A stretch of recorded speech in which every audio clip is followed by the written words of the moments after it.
안녕하세요. 오늘 의학 유튜브로 돌아왔습니다. 자, 오늘의 주제는 냉방병에 걸리는 이유, 생리학적으로 좀 접근해 보겠습니다. 냉방병에 걸리는 이유에 대해서 호흡기내과 의사가 쉽게 알려주는 의학 유튜브 시작하겠습니다. 요즘 날씨가 정말 덥죠? 여기 한 명의 사람이 있습니다. 정말 더운 날씨에 햇빛이 쨍쨍한 이런 더운 날씨에 노출돼 있죠. 우리 몸에는 이 머릿속을 들여다보면은 이 체온 조절하는 센터가 머리에 위치하고 있습니다. 머리의 시상하부라는 곳에 위치해 있고, 이 체온 조절 센터가 우리 몸에 있는 체온을 조절하게 됩니다.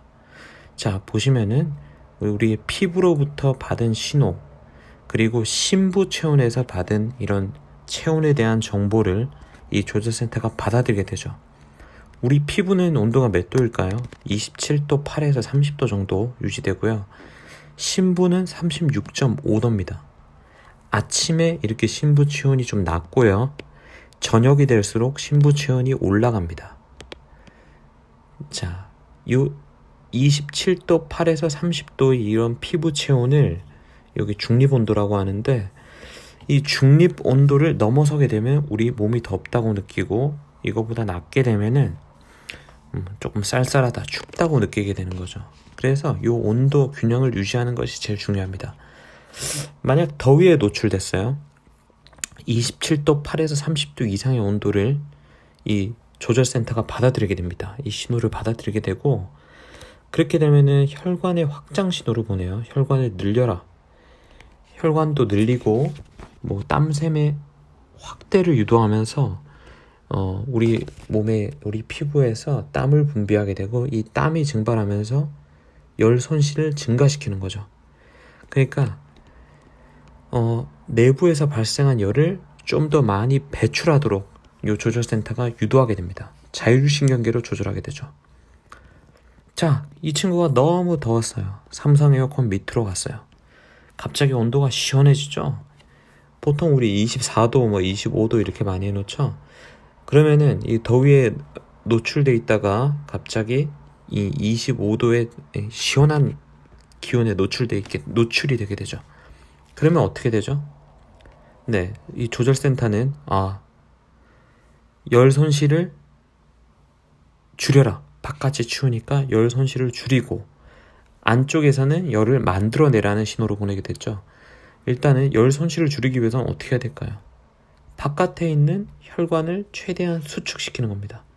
혈관을 수축시키고, 피부 쪽에 있는 혈관을 수축시키고, 땀 분비도 자제시키고요.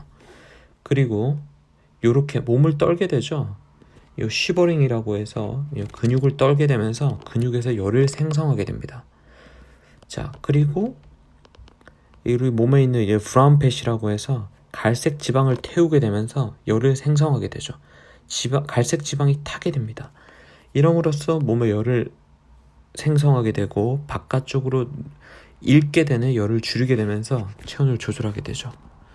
자, 그런데 더위에 있다가 추위에 있다가 이게 반복되게 되면 이 자율신경계가 어떻게 반응할까요? 적응을 못하게 돼요. 적응을 못하죠. 추운 에어컨에 있다가 갑자기 밖에 더운 날씨에, 집에 갈 때 밖에 더운 날씨에 노출이 되게 되면은 땀을 만들고 몸의 안에 있는 열을 배출해야 되는데, 그런 기능이 상실되게 됩니다.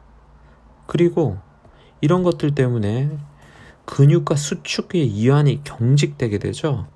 그 다음에 땀 배출이 원활치 않아서 더울 때 심부 체온의 조절에 장애가 생깁니다. 그리고 이 에어컨 자체는 건조하죠. 피부와 호흡기 점막을 외기에 비해서 건조하게 합니다. 바깥보다. 그렇게 되면은 점막이 마르면은 호흡기 감염에 대해 취약하게 되죠.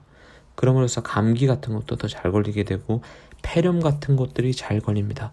천식 환자나 COPD 환자들은 훨씬 더 취약하게 되죠.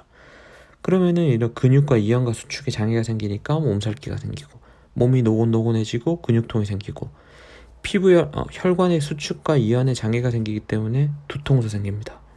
그리고 그렇죠.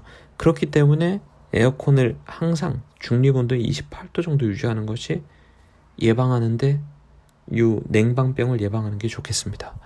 자, 오늘의 의학 유튜브, 그동안 역사 유튜브와 정치 유튜브만 했다가 다시 한번 의학 튜브로 다시 돌아왔는데요. 내용이 유익하셨다면 구독과 좋아요 부탁드립니다.